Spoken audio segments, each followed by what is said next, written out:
അസ്സലാമു അലൈക്കും വറഹ്മത്തുള്ളാഹി. ഒരിക്കൽ അള്ളാഹുവിന്റെ റസൂൽ സല്ലല്ലാഹു അലൈഹി വസല്ലമ ജനങ്ങളോടൊപ്പം ഇരിക്കുമ്പോൾ ജിബ്രീൽ അലൈഹിസ്സലാം ശുഭ്ര വസ്ത്രധാരിയായ ഒരു മനുഷ്യന്റെ രൂപത്തിൽ വന്നുകൊണ്ട് ചോദിച്ചു, എന്താണ് ഇഹ്സാൻ? അതിന് പ്രവാചകൻ കൊടുത്ത മറുപടി ഇപ്രകാരമായിരുന്നു: നീ അള്ളാഹുവിനെ കാണുന്നത് പോലെ അവനെ കീഴ്പ്പെട്ട് ജീവിക്കുക. നീ അള്ളാഹുവിനെ കാണുന്നില്ലെങ്കിലും അള്ളാഹു നിന്നെ കാണുന്നുണ്ട്. ഇഹ്സാൻ എന്ന പദം നമുക്ക് പരിചയമുണ്ട്.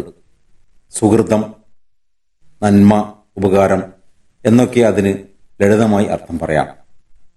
നമ്മുടെ എല്ലാ ജീവിത ഇടപാടുകളിലും, കൊള്ളക്കൊടുക്കുകളിലും, പെരുമാറ്റത്തിലും ഇഹ്സാൻ ഉൾക്കൊണ്ടാൽ എല്ലാ ഇടങ്ങളിലും സന്തോഷവും സമാധാനവും നമുക്ക് കാണാൻ കഴിയും.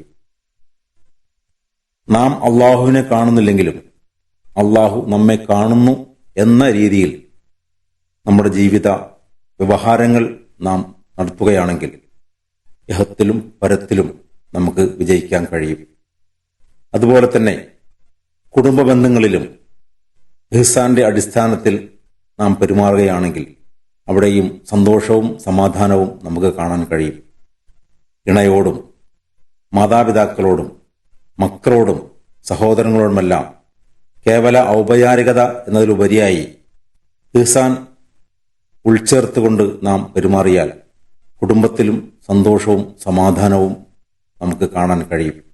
ഇന്നല്ലാഹ യുഹിബ്ബുൽ മുഹ്സിനീൻ, തീർച്ചയായും നന്മ ചെയ്യുന്നവരെ അള്ളാഹു ഇഷ്ടപ്പെടുന്നു. ആ അർത്ഥത്തിൽ ജീവിതത്തിലുടനീളം ഇഹ്സാൻ ഉൾക്കൊണ്ട് ജീവിക്കാൻ അള്ളാഹു നമുക്ക് തൗഫീഖ് നൽകട്ടെ. ആമീൻ. അസ്സലാമു അലൈക്കും വറഹ്മത്തുള്ളാഹി.